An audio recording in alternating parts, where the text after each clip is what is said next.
Hey everybody, it's me, Monaco here. I am going to be covering electron excitation and emission in this, the 10th and last lecture for the atomic theory unit. The thing I want to cover here is to describe how elements can produce colored light and how that colored light can be used to identify the element. And your final Google Classroom assignment for homework credit is following this lecture. So first thing you got to know is a little bit about the ground state. And we know that this is the standard electron configuration reported on our periodic tables. And it follows the normal filling pattern of 2 electrons on the innermost ring, then 8 electrons on the next, and then 8 on the outside. But what you don't know is that the ground state is preferred. It is preferred by the atoms in all scenarios. Well, electrons move a lot, and so they can jump to different levels. When they do, it's called the excited state. And the filling order gets rearranged. So it's not 2, then 8, then 8. It might be 2, then 7, then 1, or something like that. We put them out of order. That's easy to identify when we're looking at electron configuration, but what does it mean? Okay? In order to get to an excited state, the electrons have to absorb some energy. And we see here an absorption spectrum, because this is a map of all the absorptions that occur as the energy is added is increased. So we're relating these energies to colors within the visible spectrum right now, because that's really what we want to see. We want to see visual colors with our naked eye of what the identity of these elements are. So here's a little sub-illustration. When you pump energy into an atom, it's usually in the form of heat.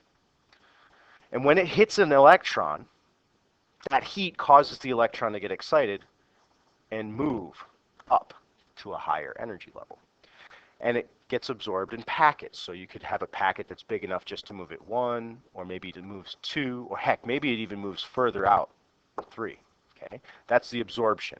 And it doesn't have to start on the innermost. It could be any electron anywhere around this atom getting excited by absorbing some electricity or electrical energy. Not even electrical, energy, just energy, not necessarily electricity, energy or heat. Okay, and we produce these black thin lines in an absorption spectrum because let's say we bombarded the entire atom with this entire wavelength spectrum, the prism here, the rainbow, and it only absorbed in certain parts, which means that only certain transitions of electrons are actually occurring, because that's just the right amount of energy to get that electron to move up to the next, the third, the fourth, the fifth level, etc. Okay, so that's absorption spectrum. So elements absorb energy when they're bombarded with it. Okay, how? Well, the electrons do it by moving around more, jumping levels. Simple enough. Well, the excited state is not favorable. That electron, having jumped up to a higher level, wants to get back home to where it had belonged, which means it's got to release the energy that it absorbed, coming back down. And when it releases the energy that it had absorbed, that energy leaves in the form of a photon, a quanta of energy that has a different wavelength. So when the electrons come back down 1, 2, or 3 steps, they release the energy they absorbed to get there in the first place. And when they release that energy, we don't see an absorption expression, we see emission. So all the wavelengths of energy that it had absorbed come back out as emission lines. And so it's really important to know this because it becomes a map. A map of all the different electron transitions that are occurring around the nucleus of this atom at any given moment. And since all atoms have different protons, neutrons, and electrons, because they're different classes, right? Hydrogen has 1 electron. Uranium has like 92, all right? So since they have different number of electrons, they have different number of orbitals, and therefore they'll give off a different absorption and emission spectrum. So you can use that to find out the unknown, because that spectra is unique for each element.